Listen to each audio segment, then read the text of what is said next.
just wanted to bring a little bit of music in. Right, okay. Lovely. That's very good of you. Well, Serge, welcome back. Welcome back to the podcast. It's not now 7 years since we last spoke. It's not even a month since we spoke about your wonderful new book, Gateways to the Soul. And intuitively, I knew when we started the last conversation that we couldn't pack it into one podcast. We had to split this into two podcasts. Fortunately, the book is split into two parts. So we're going to talk about part two now, which is kind of looking into the future. We've just come past the 21st of December, which in old money is the real. So today is the real New Year's Day. Forget about this 31st of January man-made date and the 1st of January man-made date. Today is the first day of the next orbit of the sun for planet Earth, which is great. And I want to talk about we're going to jump straight in to the future, what the future lies, what is open to us all if you fancy stepping through this gateway to the soul. But I know you've got a reflection about the past you want to share about lots more. The reflection is, I think we need to let go the past. And I'm thinking of the story of Lot's wife. She was told not to look back, and she did, and she turned into a pillar of salt. And there's too many pillars of salt hanging about in the world, and that's the problem with the world. And and if I'm honest, there's a little bit of pillaring in me as well, sort of maybe a little bit in you, because if we're ultimately in present time, sort of, which is what we need to be in this moment right now, no future, no past, then we're fully alive. But I would like to be in the present and looking to the future, because I feel very positive about the future. I think that all the news, the sort of news emphasizes drama, because humanity has a kind of addiction to drama. And sort of many people have had an addiction to the antics of a rather sort of ghastly person who sort of headed an enormous state in the world, and I don't wish to mention his name, and they are going to go through withdrawal symptoms now that this ghastly person is sort of phasing out. And that is the past. We're not going to talk about the past too much, apart from that lovely metaphorical story of Lot's wife. I want to talk about these gateways with you, Serge. So you mentioned a few gateways here. I think there's must be a good 12 or 15 gateways to step through. But I want to jump into the middle of part two of the book. And this gateway, which really, really sang to me, actually, there's two gateways, actually. Gateways into joy and gateways of good work. And you know that phrase that if you love the work you do, you'll never work again. So you can find joy in this thing that we normally attribute not so good things to, which is this worky thing, because work sounds like we're pushing water uphill.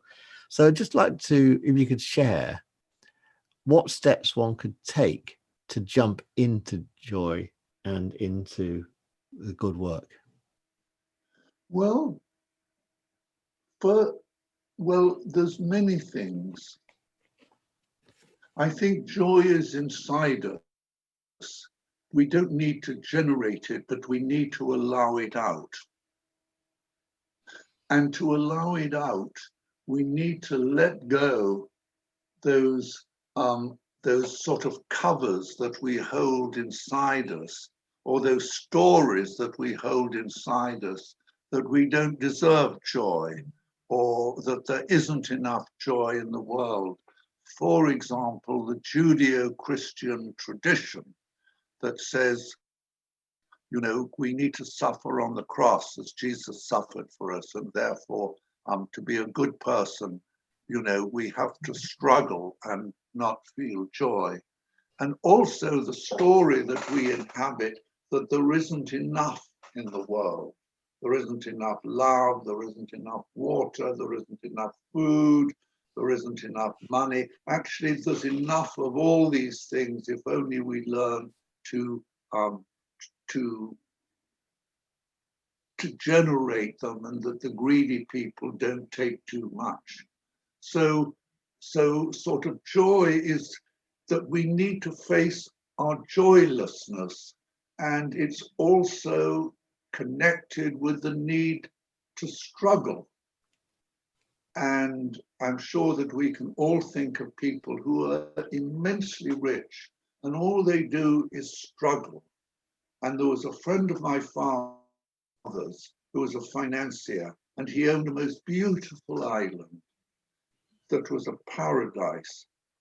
And he was worth millions and millions and millions, but he never ever got to visit it because he was so busy. He'd occasionally sort of helicopter in the morning, but have to leave that evening in order to go to a business meeting.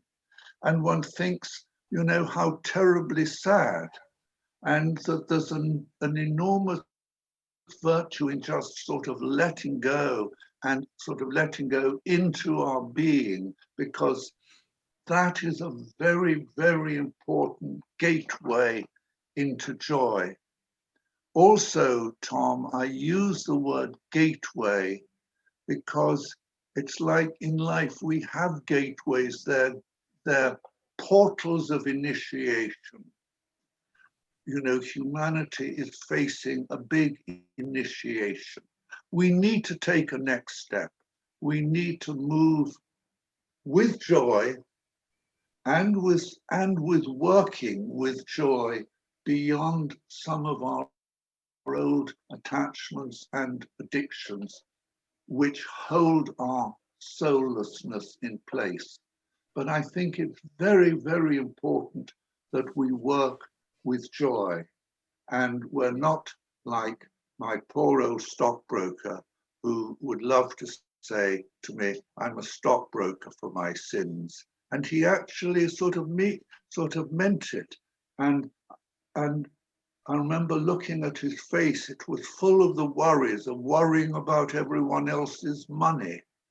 I remember also seeing an advertisement for a bank in Geneva called Pictet and Son, and it was advertised by two elderly men, sort of looking very anxious and miserable, saying, "We worry about your money."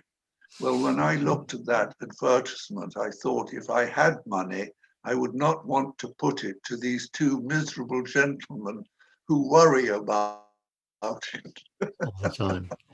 This myth, worry means that you care. You don't care.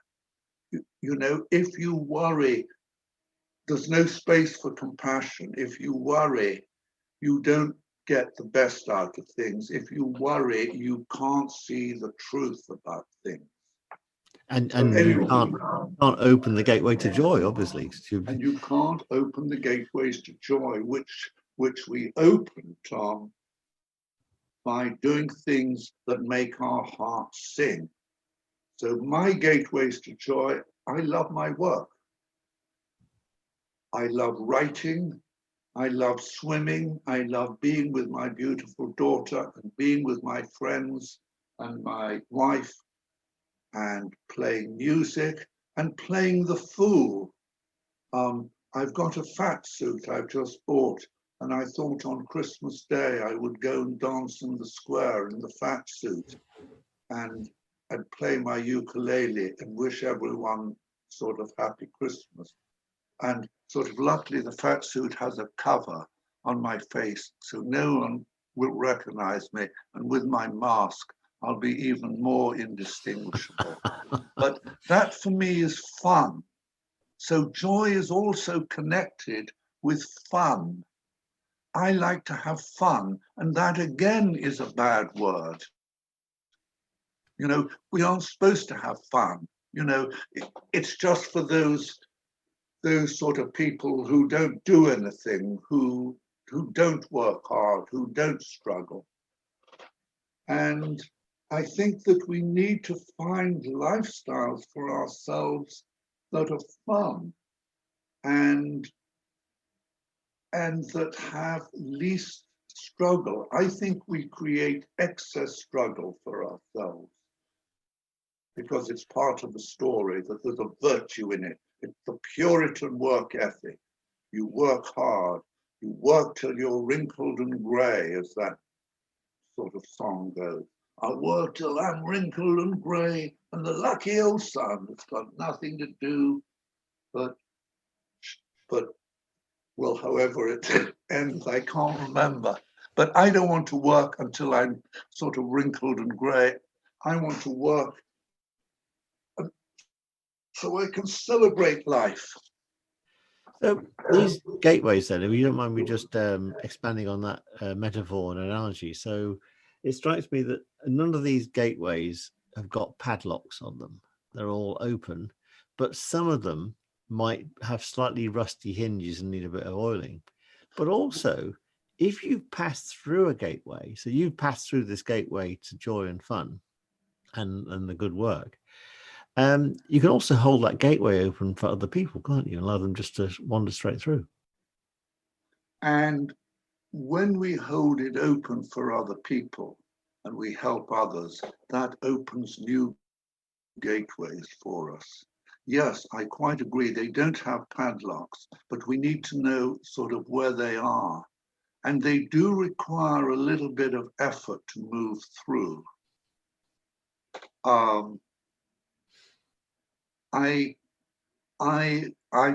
liken them at one level to different realities, that every shift in consciousness has a gateway we need to sort of pass through the tests that will allow us to move from one level to another.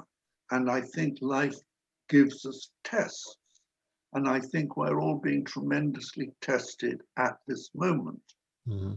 And there's many gateways, and we each have different gateways to pass through. Like your gateways may not be the same as mine, but then sort of once we passed through, then there's more gateways that we need to pass through. And if we listen to our hearts, we'll be directed, we'll be moved to go in the direction where the gateway lies. And also we'll be instructed from within ourselves how best to circumnavigate that particular gateway, because some are a little narrow. We've got to squeeze through, sort of others are very wide and we can just sort of somersault through. So there's different kinds of gateways, and especially where they're rusty, then we need to take care, special care, because if we scratch ourselves, you know, on something rusty, it can go septic. So sort of basically, the gateways are protected, and it's not a good idea to try to go into gateways that we're not sort of able to go through yet. In psychological terms, it's called, and what my friend John Welwood calls, I've forgotten the word, but it's that you jump into a reality before you're ready to go through. Well, the word will sort of come back. But basically, it can be a little bit dangerous. And that's why sort of people who take drugs, who take LSD, and they don't understand about it, and they go through a very high gateway, suddenly unprepared, it may be very difficult. It may bring up a lot of shadow, because these gateways are protected. You know, in sort of Buddhist sort of terminology, the wrathful deities protect the entrance into the sacred spaces. So if we try to move into a very sacred space and we're not sufficiently purified, we might be be met by the wrathful deities. In other words, we may have to confront our dark sides and our shadows very strongly. Actually, Tom, I think that that's the initiation at the moment of humanity as a whole, where we're facing a jumbo-sized human collective gateway. Are we going to be able to have the courage and the initiative and the will and the love and the desire to move to a new level? Because if we don't, I mean, I think we're going to, but it's going to be a big challenge. And this is the challenge in the future. And I'd like to suggest that we meet this challenge with joy. Thank you. Thank you. We've got a really good challenge ahead. Let's really get our humanity going and let's move through this collective gateway. It reminds me of Rudolf Steiner's notion of the lesser guardian of the gate, of the threshold, and the greater guardian of the threshold. And the lesser guardian is all your woes and fears and guilts and everything that come up to greet you, which you embrace. It's different for everybody how the lesser guardian approaches you or appears. But if you embrace the lesser guardian and move through, then you then meet the greater guardian. The greater guardian is more of a confirmation. So it's less initiation, more to say, okay, you got here now. By the way, here's the scroll. Open it up, and it's your mission. Should you choose to accept it, which is a kind of analogy that I've been running to in my world. That's great. Yeah. So how can we help people get with this initiation? So we obviously want as many people on the planet to zoom through these unlocked gateways, nicely oiled, hopefully opened by and held open by others that have gone in before. What's the best way to initiate yourself so you're ready for this journey? Well, we need courage. That's why I have a chapter on courage. Mm-hmm. And courage comes through the choice to do something. I told the story of Harry, who was standing on a railway, on a platform, and a little baby fell down on the track and the train was coming. And Harry just found himself sort of jumping down, throwing the baby up and getting up, and his jacket got ripped by the train that passed him. So he nearly died. But by a millisecond he made it, which shows that there is an altruistic streak in everyone. And when he told me that story, he said to me, "No, I didn't know I was courageous. I saw the baby on the line and the train coming, and I just had to jump down and get it." So it shows that there's a deeper, sacred, wonderful, altruistic part in all of us that's longing to come up, and the train is approaching, and we need to, sort of metaphorically speaking, jump down on the line. But to do this, as you wisely said, Tom, we've got to face our demons. We've got to face our fears. We've got to face our greed. We've got to face our sense of inadequacy. We've got to face our complacency. We've got to face our evolutionary laziness, whereby we don't do something until we really have to do something. And what I fear is that if humanity does not act now, a bit like the smoker who's told by his doctor to stop smoking now, else, he's going to get something bad sort of later, that there's the fear that we may sort of leave it a little bit late. But I'm hopeful that enough of us are going to go for it now. And I think if enough of us go for it now, that we can create a new field of enterprise, which will make it easier for other people to go through the gates. In other words, we're all connected together. And I know that I am helped, Tom, by the really wise people on the planet. And because they're creating a new opening for me. So if I can dance in their slipstream, then I can be helped by what they're doing, and me in a lesser way can open up a space for people who are a little less awake, and they can move through. So we need to do this together, that the days of individuality are passé. We need to move forward together in this collective initiation. And in terms of that, I'm very positive about what's happening in America at this moment. I think that country has a lot of demons to face. I think there's a lot of difficulties. A lot of people believe in all sorts of weird conspiracies, but that is part of the sort of confused mindset that exists. But I feel that there's enough goodwill that that country is going to make it.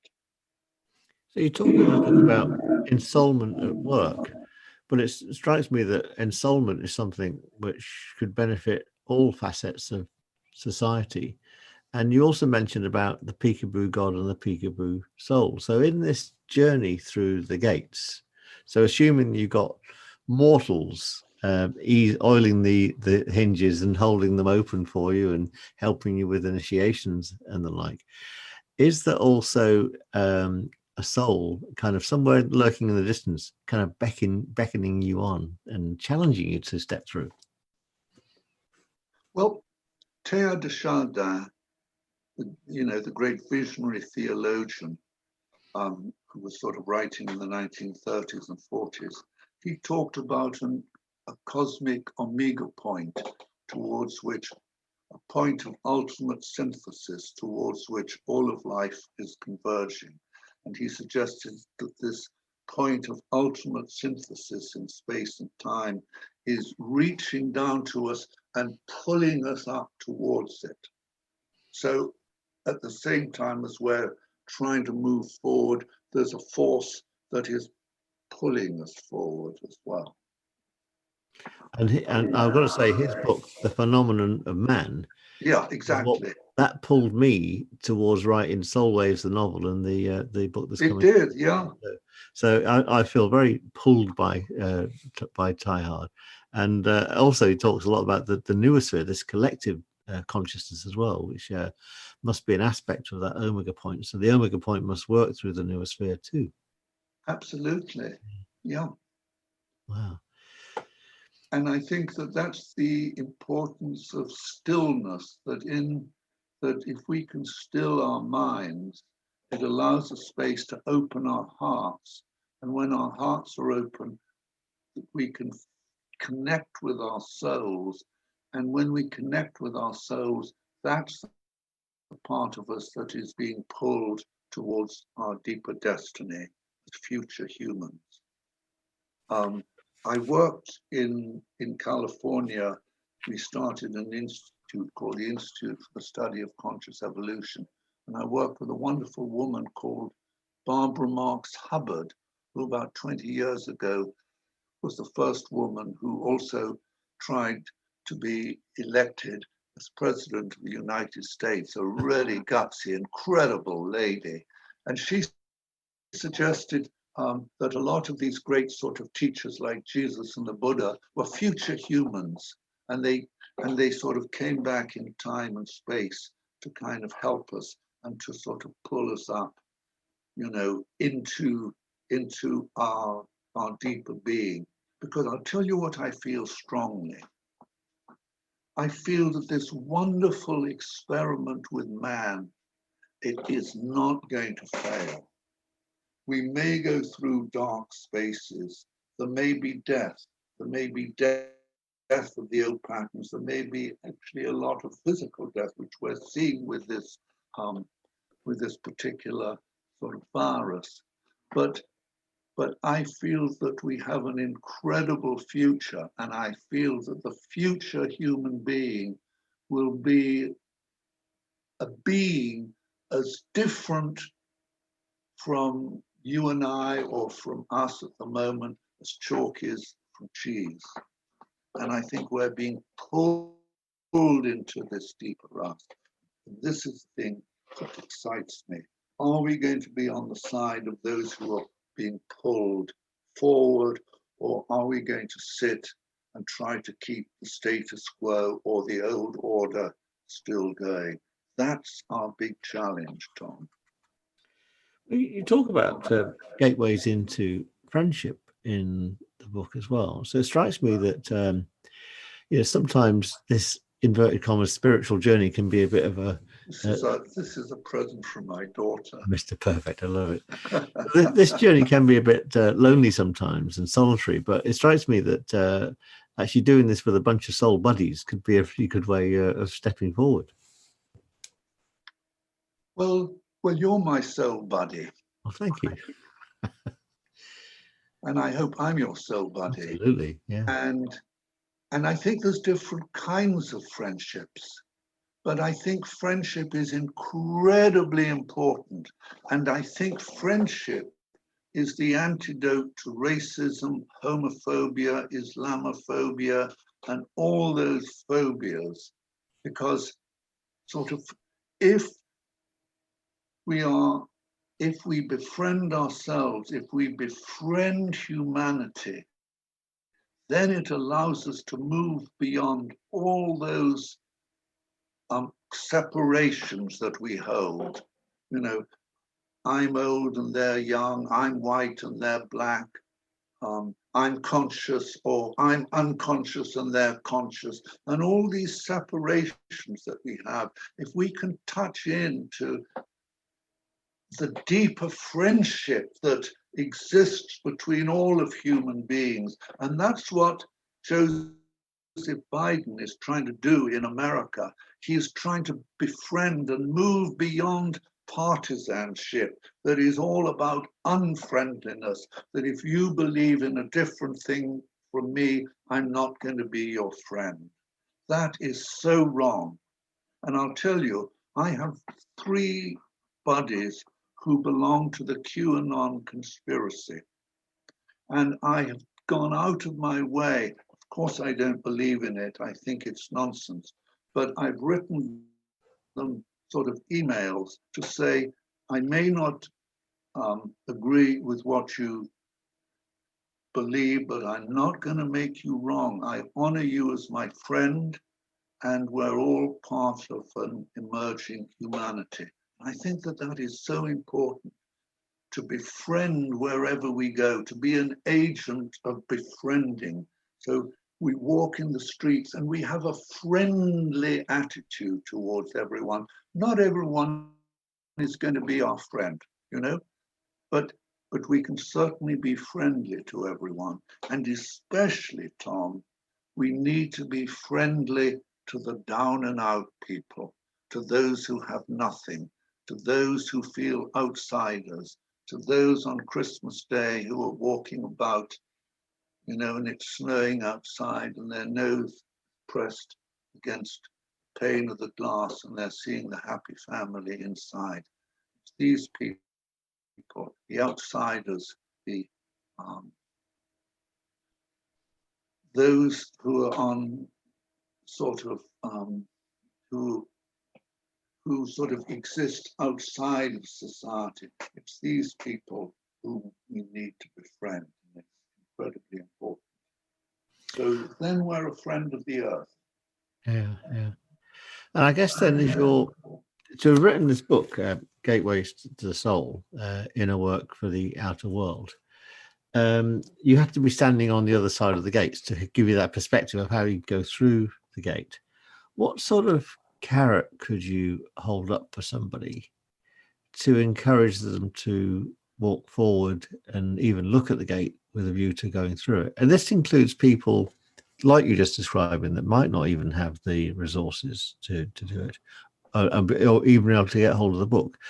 How do you take this message to people in such a way that they start walking through and helping other people through? Because it strikes me that this is a bit of a collective exercise, and to Well, work, it doesn't involve everyone having read the book.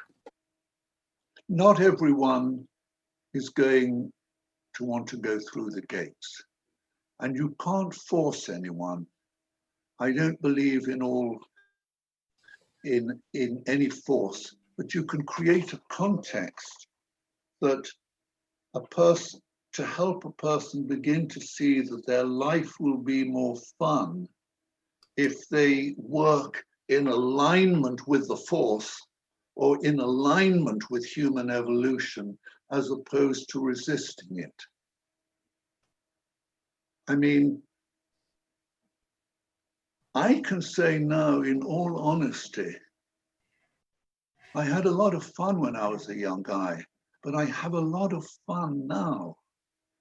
And it's a different kind of fun than when I was young. But but there's a lot of fun, and it's because I feel I have the force on my side. I've got sort of evolution sort of working sort of with me.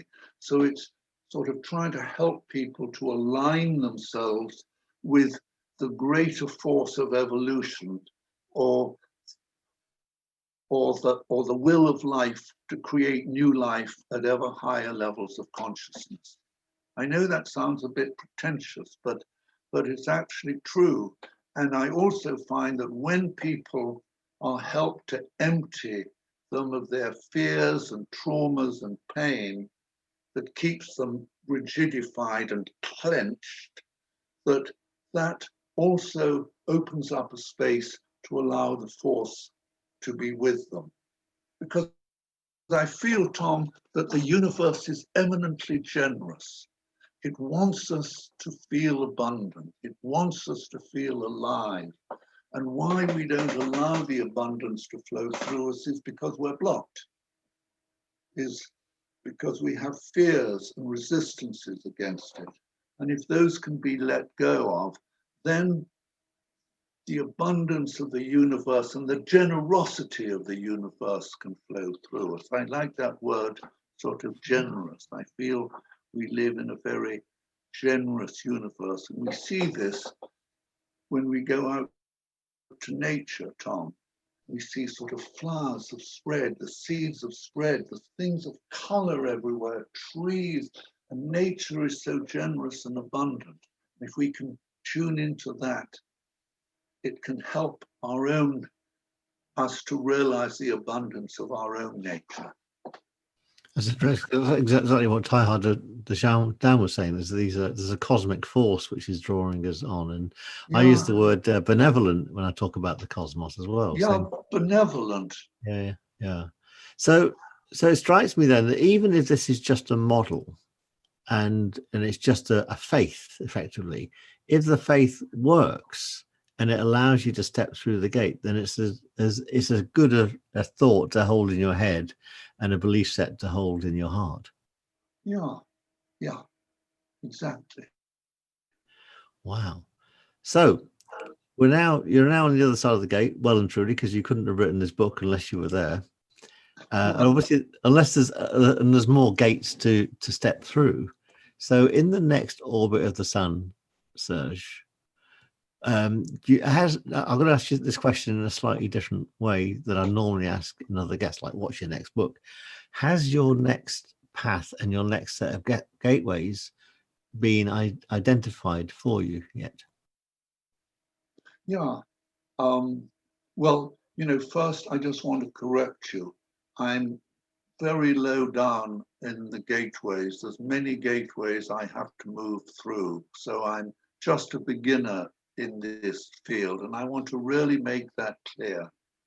I'm just starting out, and I feel like a sort of drop of water beside a whole ocean. And I think that it's so important to have that sort of perspective. And I really feel that. So I want to make that clear. And the second thing is that I was actually asked to write my memoirs, and I'm doing that at the moment. And it's really quite interesting because in doing that, I really see that there was a kind of purpose in my life, including all the mistakes I've made, all the wrong turnings I've made, of which there's been many, all the bad judgments and the failures, actually were sort of part of a wholly evolving process. And I realized that the difficulties I've had have been tests for me. I realized that the mistakes I'd made, I couldn't have done anything different given where I was at that particular time. And in writing my memoirs, I sort of feel sort of grateful to the great spirit or to the intelligence of life that has moved me to where I needed to be, and that always put me in touch with a catalyst that I needed. When I got a serious disease once, I just happened to sort of bump into a person who was an expert on that disease. And so he knew where I needed to go. If I hadn't bumped into him that day, I'd have died in a couple of days, but he knew exactly what was wrong with me. I bumped into spiritual teachers. I was invited to a party where I met my wonderful wife. All these things are beautiful synchronicities, and we need to sort of honor that.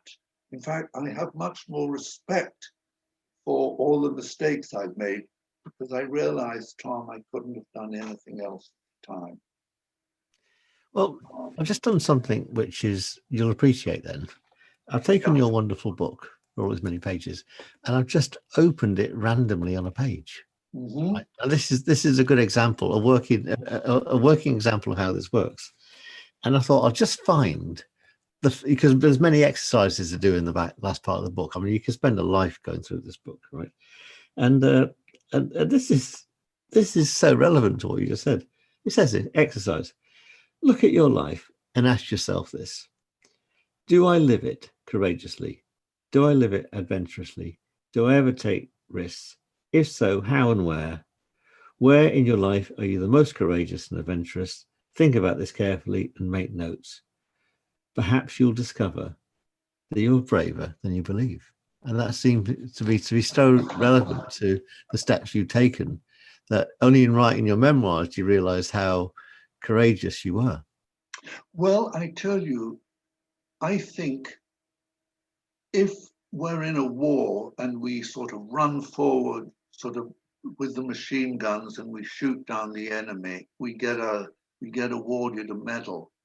But I think for those people I know who are courageous enough to try to be themselves, Tom, in a world that asks us to be our artificial self, I think that's an act of courage. In fact, Chogyam Trungpa Rinpoche, in his book On the Path of the Warrior, he starts off with saying the most courageous thing that anyone can do is to choose to be themselves, to explore being themselves. So then we need to ask, what is being ourselves? And then one realizes that that's what the journey is about. To realize that who you and I and all of us are, we're not our beliefs about ourselves, we're not our values, we're not our attitudes, we're not our prejudices, we're not, our minds, but who we are is a sacred self, a soul that stands behind it all, the I am. So that's the courageous thing. How can we find who we are in a world that does not support us doing that? Well, it's surely memoir writing, if you did it for no one else but your good self, that would be a good exploration to discover who you truly are by looking back at who you've been. Well, I'm just beginning to slowly discover little sprinklets of who I am. I hope in another 10 years, I will have uncovered a few more sprinklets, but there's a very long way to go. And the wonderful thing is that we need to ask ourselves the question, Tom, why do we come into the world not knowing who we are? I mean, sort of, wouldn't it be much easier if you and I and all of us humanity, that we were all born knowing that we were a soul, knowing that we were one with all that is, knowing that we were connected to our fellow human beings on the planet, how much easier it would be. Well, but there wouldn't be a game. You know, if we want to run the 100 yards, then we've got to start at the beginning, because we can't start at the end, because there'd be nowhere to go. So that's the journey, that's the game. And how can we play the game of life at ever higher levels of being? I think that that's the great challenge. Oh, I love that. I love the notion that we're sent down here without an operating manual. But I like the way also that... Well, no, Tom, we are sent an operating manual, but we don't know it. It's hidden, and we've got to discover it. And we just discover the little bits of it that are relevant to the level that we're at. So the operating manual, yeah, it's inside us, but we don't know it. And we have to uncover it, because it doesn't come from outside. I mean, sort of, capitalists from outside can come and tell us and remind us that it's inside, but essentially, you know, it's inside us. That there's a song that a friend of mine wrote, and I'm just going to sing one verse. It's in sorry, it's in every one of us to be wise. Find your... oh, I've got a cold.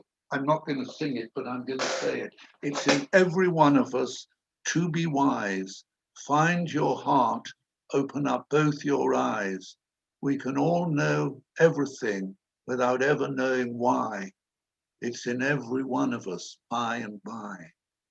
And I think that that's the journey, Tom, isn't it? That's the journey. It's in you and it's in me. Well, that's lovely. I will say, though, I have to say this, that Gateways to the Soul, I think, is a pretty good operating manual too. So it's definitely worth having a look at. And also, it takes a bit of courage to buy a book like this and read it. And that's why I didn't want to read it quickly. And I wanted to spread this conversation over two podcasts, because you can't dive into this and just sort of cherry pick the bits that you like and ignore the other bits. You've got to really go in with both feet, I think, to savor. Thank you very much, Tom. So it sounds like then we've got when this memoir's written, which I hope is in less than one orbit of the sun, we'll be having a conversation again, if not sooner. Serge, where's the best place for people to find out more about you and to get hold of the book?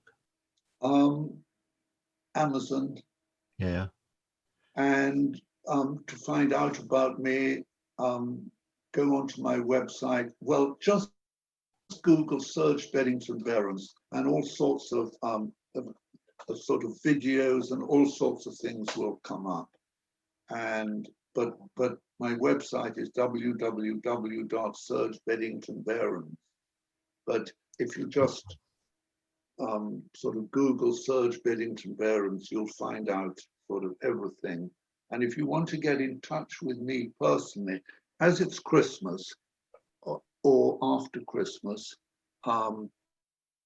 if anyone would like to do a free session and you're going through challenges, please be in touch. I'd be happy to talk with you, no charge, you know, my Christmas present. Oh, how sweet. So I offer that. But also, if you're on the island of Mallorca and you listen to this podcast before Christmas, you might find a mad loony in a fat suit with a face mask and a ukulele running around the square. A mad loony, yeah, absolutely, a mad loony. Now that is a compliment. You know, sort of, what did William Blake say? The fool in his folly will become wise. Yes. I think that the real mad people are the people who sort of run government, who sort of work in all the institutions. So let's be divinely mad, you and I. And the fool is the wisest card in the tarot as well. Yeah, absolutely. Fantastic. Absolutely. Serge, it's been a real joy and a pleasure. I'm glad that we didn't try and squeeze this conversation into one quick podcast and we spread it out. It's been a joy and a pleasure. And let's hope that our paths cross very soon. Our foolish paths cross very soon. Our foolish paths. Well, dearest Tom, thank you very much. You're a great mate. And I'll be in touch with you, after and sort of, and maybe I can do an interview with you. Would be nice. That would be a real joy. Well, next year, let's do something about soul waves next year, and this being this magical force that connects us and how we can tune into them. That would be a real joy and a pleasure. Let's set that up. Fantastic. So Great. À bientôt. I suppose. Au revoir. Sort of happy Christmas, happy New Year, and much love, my dear Tom. Thank you so much. Pleasure.